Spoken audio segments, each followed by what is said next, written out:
So, all right. Here's where it gets difficult. Why? Because we need to talk about the Cohiba Behike. Holy shit. This is it's almost hard to approach talking about the cigar because it shook up the Habanos portfolio, didn't it? Cohiba was always the king of Habanos, and Behike is within the Cohiba family, right? However, it's somehow, despite the fact that there was the Esplendido and the Siglo VI, which were the top cigars at different times of the entire Cuban cigar portfolio, Behike came in recently, I think. I mean, in less than a quarter of my life, it's been around. So now this is the most expensive Cuban cigar that's made on a regular production. And so it sits now at the very top. And there are three, still just three, right? Yes. The 52, the 54, and the 56. And they're big, large format cigars. The number correlates to the ring gauge, 52, 54, and 56. Yep. And with the increasing ring gauge, they get even longer. Yes. And I think I saw in a store in Havana the other day, I think I saw the Behike 56. I think it retails for around 200 euros for one cigar, right? And I think that it's similar around the world if you can find them. But they're so popular that you can't find them. They're very rare. So what do we think? I mean, you and I were both around Habanos a lot, going to the events when this cigar was released. And so despite the fact that they cost so much, you and I have actually smoked a lot of these cigars. Yeah. What are your thoughts? Where do your thoughts sit right now? Well, I haven't tried a Behike lately, Yeah. so I don't know how they're smoking currently. But I really enjoyed smoking those cigars in the past, Yeah. especially when they were in the making of the blend. Yeah. Because we were invited to the Laguito cigar factories just to sample and sport these cigars under that line every Friday afternoon. So we used to go there and smoke different blends until we reached to a common agreement about the blend. So for those years, I'm talking about 14 years ago,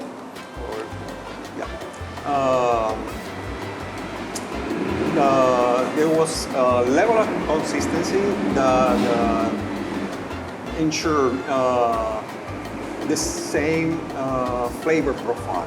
I don't know about lately, but they were great. My favorite all the time has been the 52. Okay. The 52 is the one that I can handle. The 56 is too much. Yeah. It's too much. And yeah, I remember those are the first batches. They were amazing. Yeah.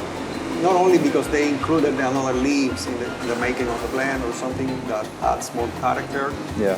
That's important, but the way those cigars were conceived and developed, It was fun. I remember those days. I was participating with a lot of Habanos things, and people shared a lot of the prototypes back in those days, even with an outsider like me, which was a lot of fun. And those were really it was an interesting concept because Habanos wanted to make a fatter cigar, and they wanted it to be at the top end of the range. But when you make a wider cigar, you have to figure out how to deal with all that extra real estate in the cigar. And so they put the medio tiempo leaves, which is like the Corona leaves, on the very top of the plant. It gets a lot of sun, it gets a lot of intensity, but they're rarely used, which was okay for Behike because it was a limited production cigar, right? A small volume per year. And so it was an interesting concept because it just hadn't been done yet. It was a special feature to be added to that line and only to that line. Right. Just within the Behike line. Yeah. And it seemed to work. And I mean, obviously that cigar, people can't keep it in stock, so it's working commercially. It is even though the prices that they have now, but.